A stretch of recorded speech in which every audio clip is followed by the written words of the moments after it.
Well, I think where we're going in kind of the near term is a lot of these zombie companies are going to die.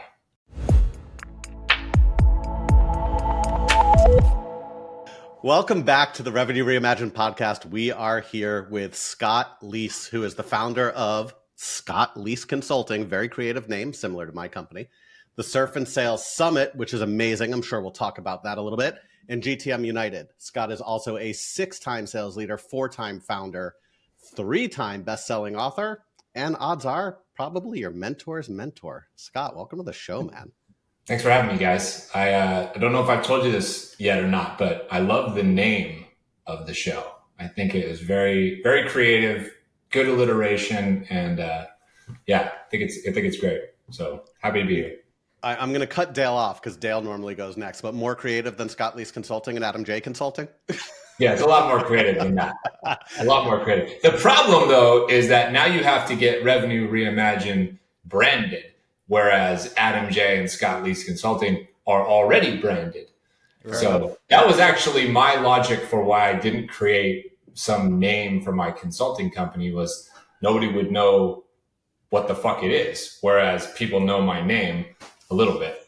So that could be, I mean, in my case, that's good or bad. People might see Adam J Consulting and be like, fuck, I'm going the other way. Sure. But fair point. Dale, I'm sorry. I mean, I enjoy interrupting you, but I'll always interrupt me. It's all good, man. It's all good. But coming into the name, like, let's reimagine revenue. So you're a tremendous sales leader, but now let's reimagine it. What other GTM function would you go to if it wasn't sales? I mean, does founder count? No, like marketing. CM. I don't know, Adam. So many founders are giving sales advice lately. Are you sure? So we this is gonna be fun. We could go down that path all the time. There are a shit ton of people who give sales advice who shouldn't, and it's the akin of me giving engineering and product advice. Like, I'm not remotely fucking qualified. But no, in this sense, if you woke up tomorrow morning, you can't be a founder. You have to go back and work full time, right? But you can't work sales. Are you going to lead success? Are you going to lead marketing? Are you going to lead RevOps? Like, where would you go? Yeah, I think I'm going to RevOps. Because I think that they have not peaked as a category and a profession yet. I think it's relatively new. And I think that they are going to survive a decent amount of the purge, if you will, or the AI assassination of roles. I think that making all these different systems buzz and hum and talk to each other and being able to extract insight from all that data that can inform an executive team, I think that that's a skill that not that many people have. And that's where I would go. And all your tech savviness, right? You bring out your tech I didn't say that I would be good at it, Dale. I just said that this is where I would go. If I was 22 years old and starting over, this might be where I would start. I was going to say, it's funny because I've been to Surf and Sales. I have followed you for a long time, and I will tell the story of how I met you shortly. But one thing you're very open about is that you're not tech savvy, right? You run your business off a Google Sheet, which is great. Yeah. But like, how does a guy who runs his business off a Google Sheet is now going to put together the sum of all the parts? And the problem is, and I'm curious if you agree, that there's too many parts, number one, which is why we're seeing not just the purge of people, but the purge of tech.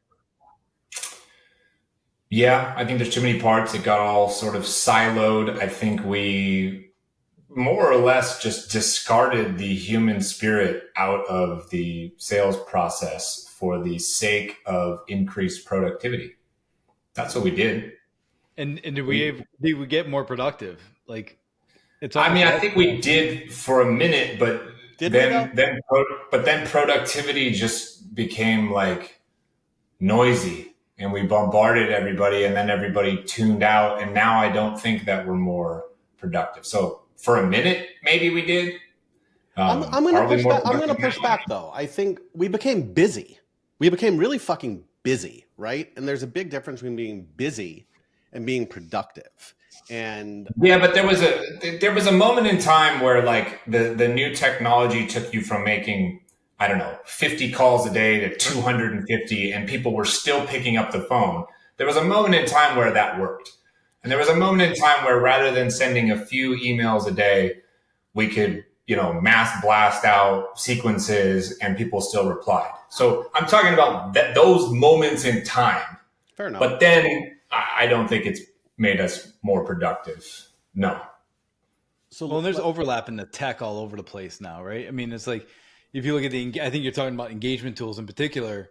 Yeah, it made it much more productive in the short term, but made it much more complicated in the long term because everyone's trying to take that little bit, like, oh, I can do everything that outreach does, but I'll put a little piece into it and we'll charge less money. And so you start stacking tech on top of tech. Let's double down on that, Scott, before you answer. So I want to be careful how I word this, right? I was part of an organization that sold a platform play, and everyone's selling platform, right? We could do, we could take your forecasting and we could take your this and we could take your that and we could put it all together. And everyone's coming out and saying, oh, we could do it. And to your point, Dale, we can consolidate your tools and have this all-in-one approach. But if you can't really fucking do it, you probably shouldn't say you could do it. So Scott, I want to go to you. Like you've been doing this a lot longer than Dale and I have. You talk to a lot of companies. When you look at consolidation versus individual tools and silos, and then you bring in AI, and I love that you use the word purge. Where is all this going? Like, what's going to reign supreme? What's going to reign supreme? Well, I think where we're going in kind of the near term is a lot of these zombie companies are going to die. There is no soft landing in the form of mergers and acquisitions. There is no private equity money potentially going to bail people out. So I think what's going to happen is there's a lot of companies that had a good idea, got a little bit of traction, but really were unable to scale in this kind of brutal situation that we're in, and they're not going to be able to get funded again, and they're not going to get acquired. Because to Dale's point, a lot of the people that used to do the acquiring have now built some of this functionality, and they themselves have tinkered around with becoming the we do everything platform. So they're not going to. So I think there's going to be a lot of companies that die off in the near zombie term. apocalypse, the B2B's zombie apocalypse. Yeah, B2B, the B2B purge. Yeah. And I agree. I think there is going to be a purge, and I love talking about the zombie companies. But when we talk about kind of all in one, right? So I think you both know, Dale, Scott, I think like I spent a good amount of time working for Toast, and part of our sales pitch was we're the all in one, right? You have your restaurant processing, your market or your restaurant operations, your marketing automation, your credit card processing, and everything in one space. And a lot of the feedback we got from particularly large enterprise groups is we don't want all in one, because then we're tied to you for everything. And if there's something we don't like, we're fucked. How does that play in B2B tech when you have, and we won't call anyone out in particular, but Gong, Outreach, SalesLoft, all of these companies that do everything? Do founders or RevOps leaders want a all-in-one platform, or do they want some flexibility where if I don't like my MarOps, I can pull that out and bring something else in? Well, I think my personal opinion would be they prefer some flexibility in working with a couple partners, but I think mostly that's because nobody out there has the best of all the pieces all under one platform. Yep. So I don't know how to talk about this without calling people out, but like you've got tool A, B, and C that are really good at 3 different things. Yep. And tool 4 is pretty good at all 3 of those things plus something else. Yeah. What are you going to buy? Well, right now, what I think people still buy is tool 1, 2, and 3 because those are superior products, and the all-in-one thing is inferior at what it does. But when that all-in-one thing is actually the superior product across all these different categories, now I think I, at least as a revenue leader, would be like, okay, now I'll buy that for sure. And I personally would rather only have 1 relationship that I have to manage than 4. 1 tool that I have to learn versus 4. Whether everybody else, feels like that, I don't know. But I believe that part of the reason that the consolidation hasn't happened is because the platforms haven't delivered as good of an experience in each particular piece that some of the companies that only do the piece have built. Yeah, because they talk about it, they sell it to you, right? And then you go use it, and you're like, well, that didn't really do what I was supposed to do. But now you're hearing in communities, like people are talking about products, how those products are being used, are they seeing ROI? And I know you're big into the go to network space. So how do we rationalize all the things that are happening that products aren't delivering, yet things are being talked about in communities? So I'm interested to talk to you I more. I don't know how we rationalize it. As much as how we endure it. I think we're enduring it right now. I don't want to belabor this point too much, but like, think about everybody that we know who is pretty damn good at what they do, we think, who has a lot of experience, who doesn't have a job working for somebody else right now because they got laid off for whatever reason. Think about the fact that, only 4 out of 10 sellers right now, I think, are on track to hit their quota this year. And you've got big, huge companies that we've always assumed are really good and will hit their numbers. Those people are having rifts and laying people off, and they're not hitting their numbers. Number one salesperson at XYZ company last year, missing their number, worried about getting termed. Like, those conversations are happening. On top of the conversation about, what do you all think about this tool? What do you all think about that tool? And the people making those decisions are now fucking terrified of making the wrong decision, because that one wrong decision could mean their head in the guillotine and it's a wrap. And so you've got elongated sales cycles. You've got frozen kind of budgets, if there is any. Yep. Because a lot of people are scared to just put their neck out there and be like, no, this is the right thing. We're going to change, and this is why.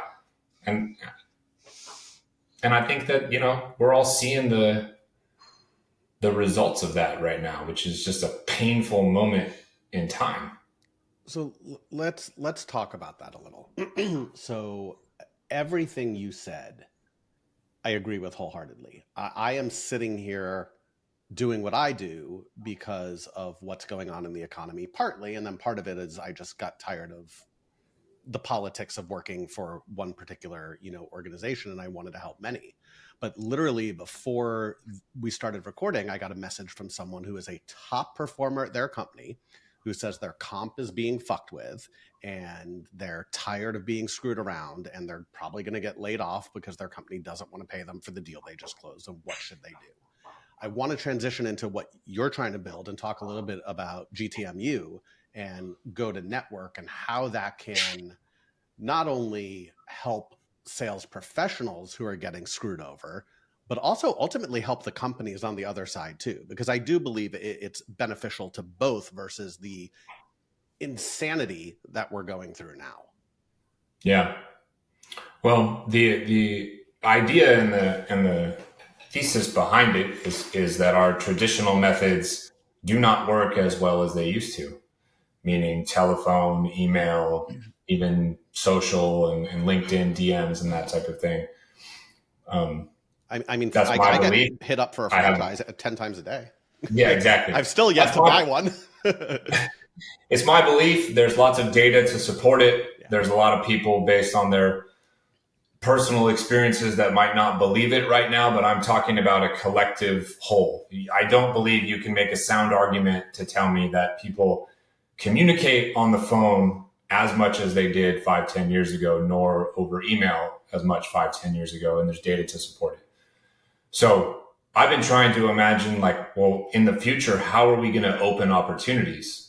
And the only thing I can come up with is through people that we know and trust, through our network. If I say to you, Adam, hey, I'm trying to get a hold of this guy, Dale, looks like you've worked with him before, or you know him. I'm trying to solve XYZ problems for companies. Do you mind asking him if help you? Do you mind asking him if he's experienced this problem at all, and if he's open to a conversation with me? And then you know me, you presumably trust me, you know him, you trust him. You're gonna go to Dale and be like, hey, this dude Scott wants to talk to you. if you're dealing with this problem, I'll make an intro. If you're not, no worries, I'll leave it alone. Dale trusts you and is going to be like, well, if Adam says this guy Scott is, a decent person and he's got a decent piece of software I should take a look at, yeah, I'll take that meeting. That's the only type of way that I believe meetings are going to be had and decisions are going to get made. That can come from your network, like LinkedIn. It can come from communities like Go-to-Market United or Thursday Night Sales, which you both used to go to that I run, Surf and Sales, things like that. It can come from your customers, current customers. It can come from your cap table, meaning investors, advisors, current employees, right? So it's this network-led growth kind of motion. This benefits individuals in an obvious way, which is like we don't need them to do these painful activities anymore of like cold calling 100 times a day and literally talking to no one, or wondering why nobody's responding to my emails that I spent 35 minutes crafting a subject line for, right? It benefits the company because you don't have to pay people anything for this prospecting function potentially anymore. Ever feel like keeping your CRM updated with call notes is a nightmare? You're not alone. Most sales leaders would rate their CRM hygiene a 4 out of 10. Badly maintained CRMs lead to inaccurate data, missed opportunities, and a messy sales pipeline. Not ideal, right? Introducing Attention, your sales rep's personal Iron Man suit. It transforms CRM upkeep, automating it with AI, and freeing your reps to sell, not enter data. Attention fills your CRM with a single click, drafts custom follow-ups, and gives real-time assistance. Isn't it time your CRM worked for you? Ready to upgrade your sales? Visit www.attention.tech. If you had enough people doing kind of referral selling and network-led growth motions on your behalf, you could eliminate your SDR org. Think about that for a second. SDRs maybe get paid $60K base. Maybe they have a 90 to 100K on target earnings. Plus you're paying insurance and taxes. Plus you're paying healthcare coverage. Plus you've got to send them a laptop. Plus you've got liability, right? Yeah.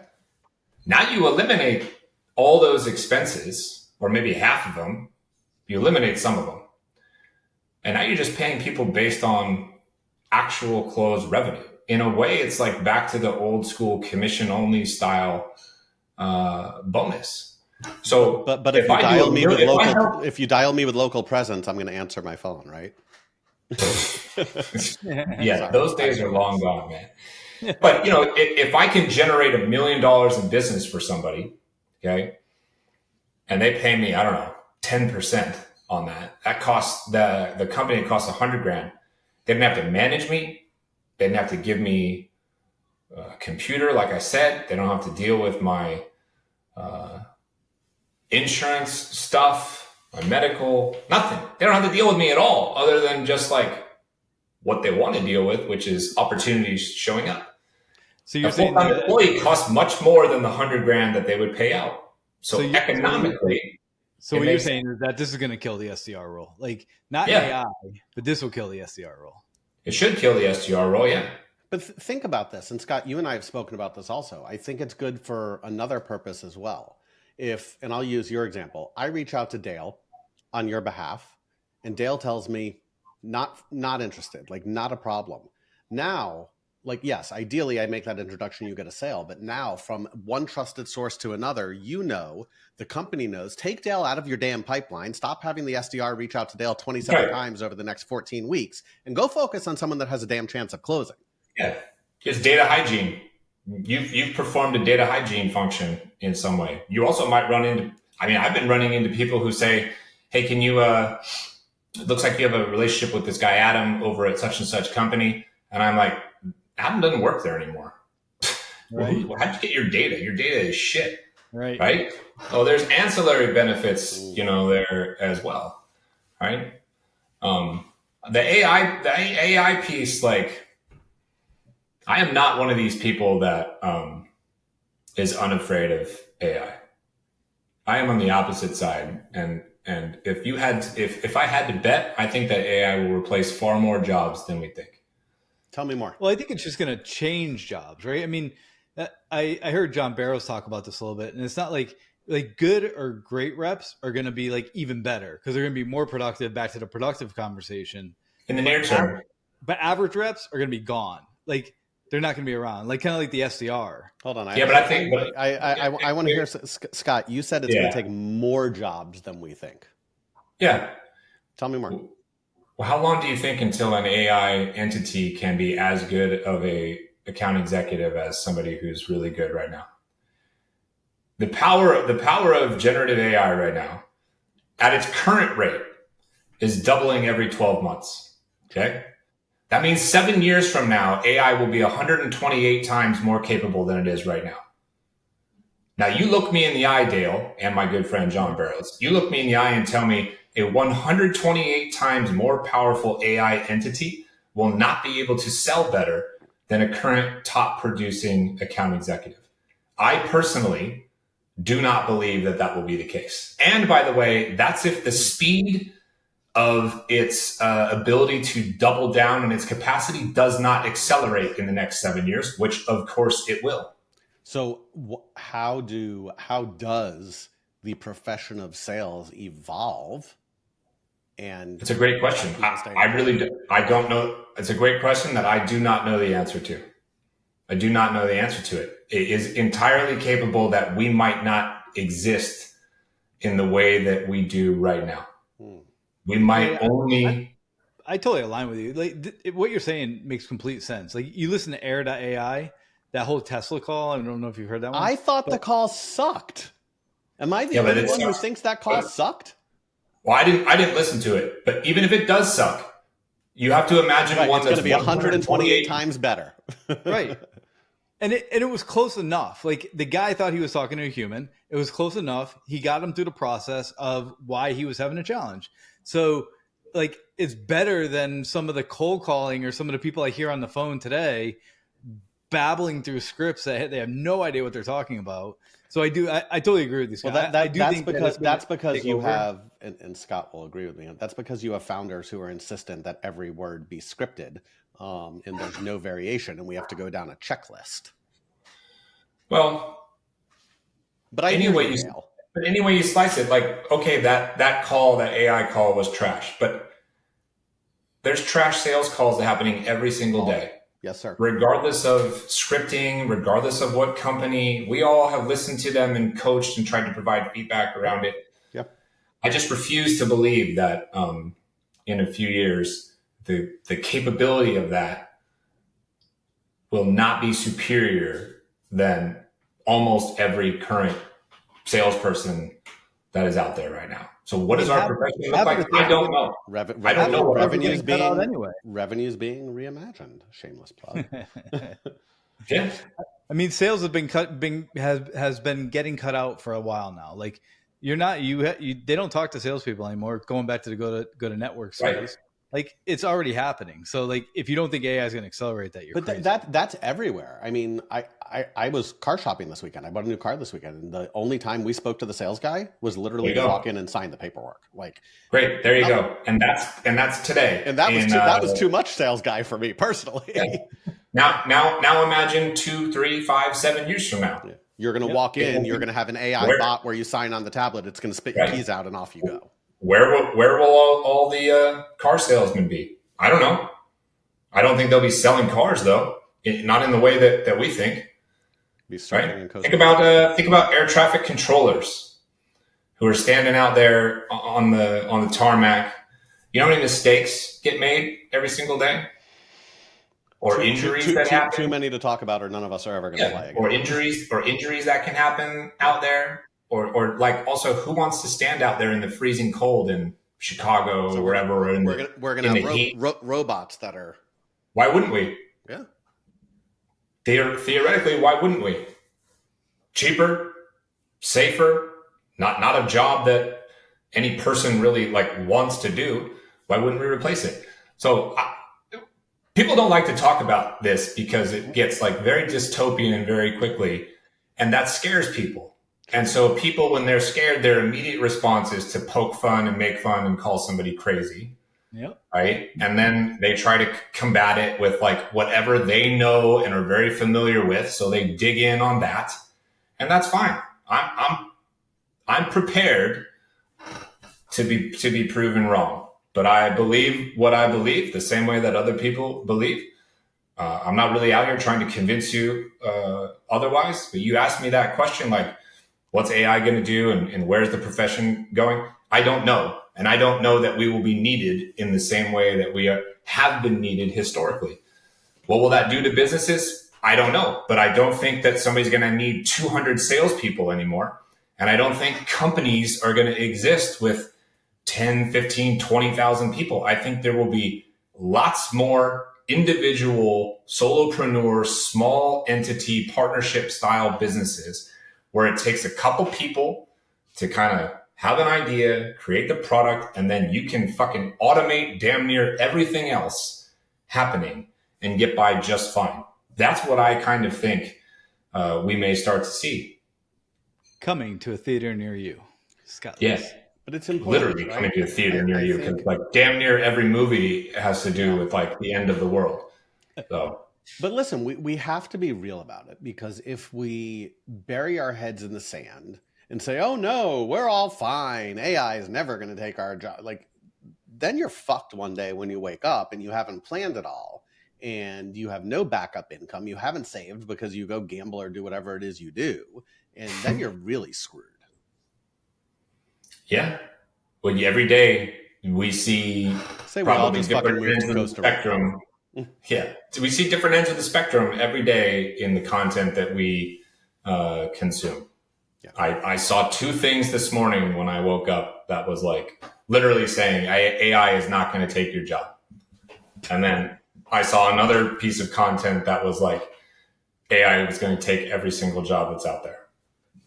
So there's no way to know, I suppose. We'll see how much the government intervenes.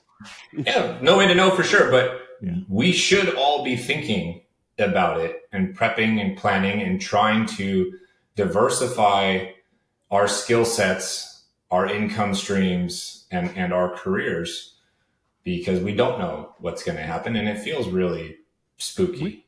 We should always be doing that, but I think it's the pace at what we have to do it at now. Like, you should always be learning, changing, going through that process, but the pace right now is insane. Like, what happened 6 months ago, what's going to happen in the next 6 months is going to look totally different. Yeah, I agree. Cool. So one of the big things that we do at Revenue Reimagined is give back to the audience. What is one thing that you want to give to the audience, Scott? I mean, my time is probably the best thing that I can give somebody. Every single day, probably like you guys, I get God knows how many DMs who are asking me for career advice or sales advice or leadership advice or whatever. And, I try to respond to all those messages, but sometimes a good old fashioned phone conversation works a little better. So I'm happy to talk to two people for 30 minutes a pop. Wow. That you guys decide with whatever the criteria is, listen to this podcast, comment on it, share your review of it, something like this. And then Adam and Dale will here's the catch, though. Connect you with me. And this is perfect right before we head into some rapid fire. Don't, and I teased this earlier, don't do what I fucking did the first time I was introduced to Scott. And Scott, I don't even know if you remember this. So at the moment, I don't remember. You will, though. So I had reached out to you, very similar to other people. I said, listen, like I'm looking for some advice, possibly looking at hiring a coach. Would love to have a chat with you and understand whatever it was. And you were super gracious. You're like, great, like here, I'll give you half an hour. Here's my Calendly. I booked it. We were scheduled, and I canceled on you 5 minutes before. I had a valid reason. But it gets even better. Not only did I cancel, you were so generous, dude. You were like, no big deal. Shit happens. We'll reschedule. We rescheduled. And when we rescheduled, I live in Florida. The fucking power went out and I canceled on you 30 seconds before. So for all intent and purposes, I should be fucking dead to you because I burned an hour of your time. You got two strikes. Did you deliver on the third attempt? I mean, I'd like to say you're here. You must. So. Oh. Well, I gave you 3 strikes. Don't do what I did. Take advantage of this and show up. With that said, as we wrap up, let's kick it into high gear, throw out some rapid fire out there. Right. It is circa 1990. No, I'm kidding. So what song would you use to describe your revenue strategy? I Don't Want to Be an Asshole Anymore by the Messengers. I like it. I like it. I'm waiting for someone to say Living on a Prayer and admit it, but I like it. And you say it every time in the beginning of every show. So, Fuck off. Scott, what's one trend or strategy that you predict will take center stage in the next 12 to 18 months in revenue? Other than AI? Well, that's obvious to me. That's go to network, near bound, network led growth type strategies. I like it. All right. You could only choose one. Are you focusing on customer retention or customer acquisition? And why? For whom? Who am I giving this advice to? Myself? In the context of revenue generation, you can only choose one. So you are a startup. Well, if I'm a startup right now, I am focused on retention and expansion of current customers more than I'm focused on new logos. Why? If I'm Scott Leese, I have a different answer. We've seen you've been putting out some hot videos. So, oh yeah. My video proficiency is through the roof now. What's one lesser known tip or tactic that made a surprising difference in your revenue outcomes? One surprising tip or tactic.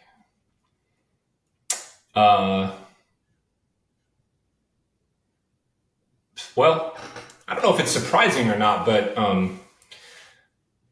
throwing events like Surf and Sales, creating a conference, whatnot. I think people go to those conferences from a vendor standpoint, and you book a booth and you're scanning badges and you're hoping to get leads and that kind of thing.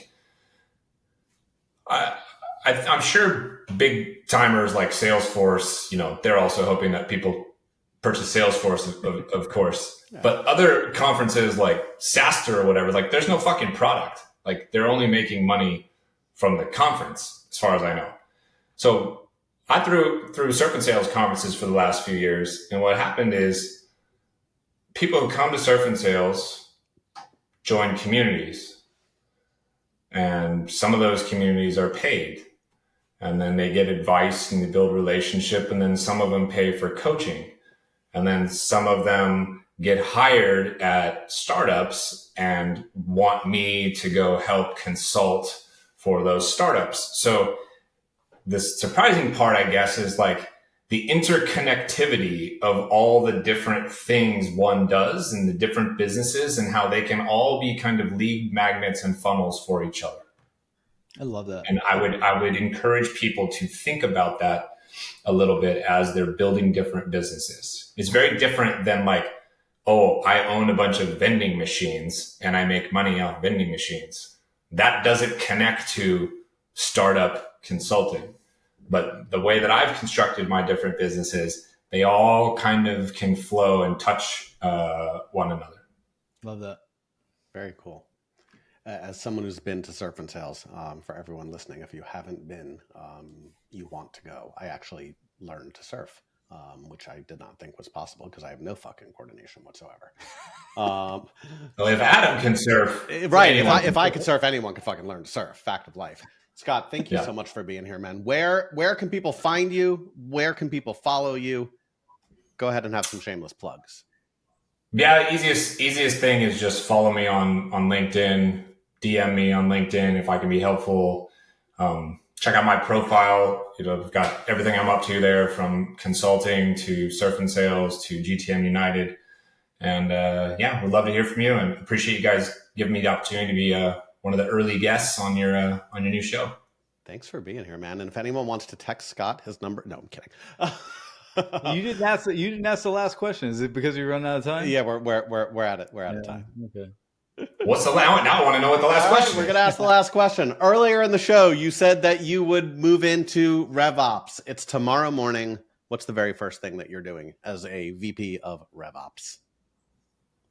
I'm calling everyone I know who's been doing that role for a while and asking for help. That's what I'm doing. I'm hammering my network to learn and grow and get support. I'm building my own RevOps advisory board. That's what I'm doing. Very first thing. I love it. Scott, thanks so much for being here, man. Welcome, guys. Appreciate it. Yep.